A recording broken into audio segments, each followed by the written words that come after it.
Hey guys, welcome back to a new video. If you are new to the channel, I'm Joshua Gibbons, a 16-year-old brand identity designer from the UK, and I am choosing Amazon FBA as my financial vehicle that can feed my identity business and also help me achieve my goal of financial freedom before I'm 20. So I don't know how accurate that goal is, however, I am freaking going for it. Anyway, in this video, for all you doing FBA, I want to help you not make the same mistake I did when ordering samples from Alibaba. So, if you're unsure of kind of the FBA process, feel free to click the link in the description. That is the course I took, which, I'm following step by step for this.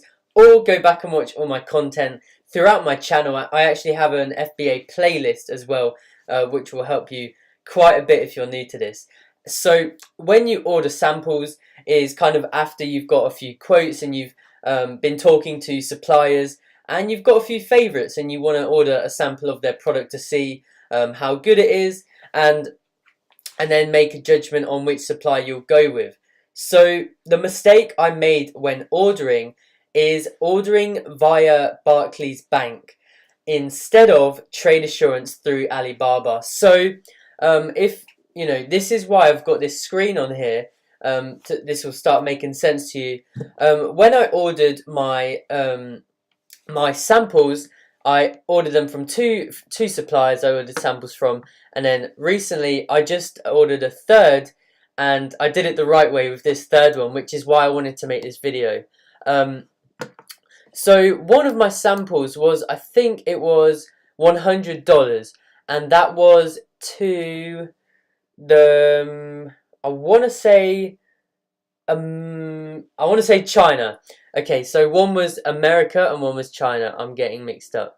So the one to China was $100, and here you can see that BIPS Priority Online, you get a £15 fee.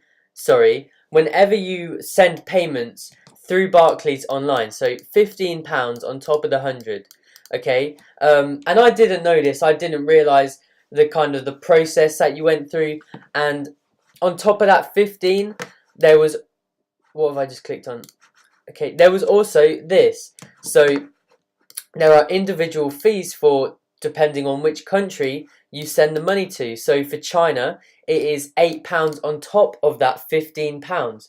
And then as well as that, there's actually a fee here. I think it says in this one here, the Chinese beneficiary should then discuss the intended payment with their bank and provide the sender with all the information about to make sure the payment is processed correctly. So there's actually another fee on top of that for them receiving the money. So me being me, unexperienced and not knowing what I'm doing, I actually paid that fee that they are supposed to pay to their bank for receiving the money from me.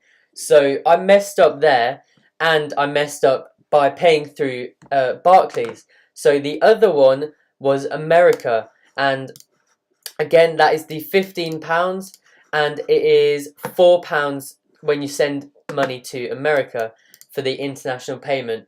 Now this is only through Barclays, guys. This is not if you pay through Alibaba Trade Assurance.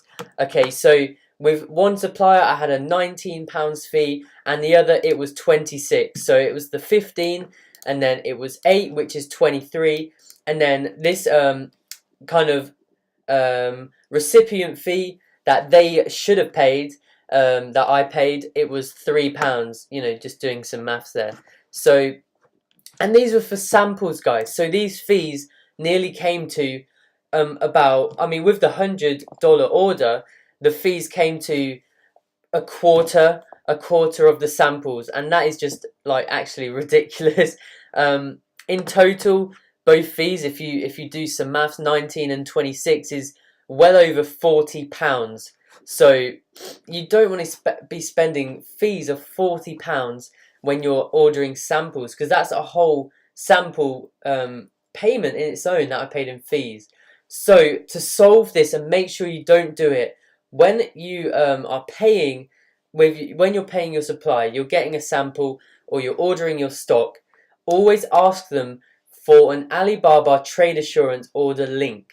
Okay, so that is, thankfully, that's what my third supplier actually did. I didn't ask because I didn't realize. They sent it to me firsthand. And then I realized I paid through Alibaba, and you get a 2.5% fee, which compared to all of these fees is just ridiculously small. And it was at that moment I realized what I'd done wrong. So I thought I have to make this video to stop anyone else making the same mistake. So your main takeaway is, don't pay through your bank. Always get the trade assurance link through Alibaba. Okay, so I hope this will help some of you. If you haven't ordered samples yet, I'm so happy that you watched this to stop you making the same problem. And for those of you who have already gone past the sample stage, maybe this is news to you. Maybe you made the same mistake as I did, and you're still doing that to this day. So nevertheless, guys, I'm so happy that you're on this channel and following with my FBA journey. I've still got a third sample on its way. I could actually look at the DHL tracking. However, I don't want to give anything away. It is on its way though, guys, which is super exciting. Once I've got that, I'm going to be choosing which supplier to go with, and we'll go from there. So I will catch you in my next video.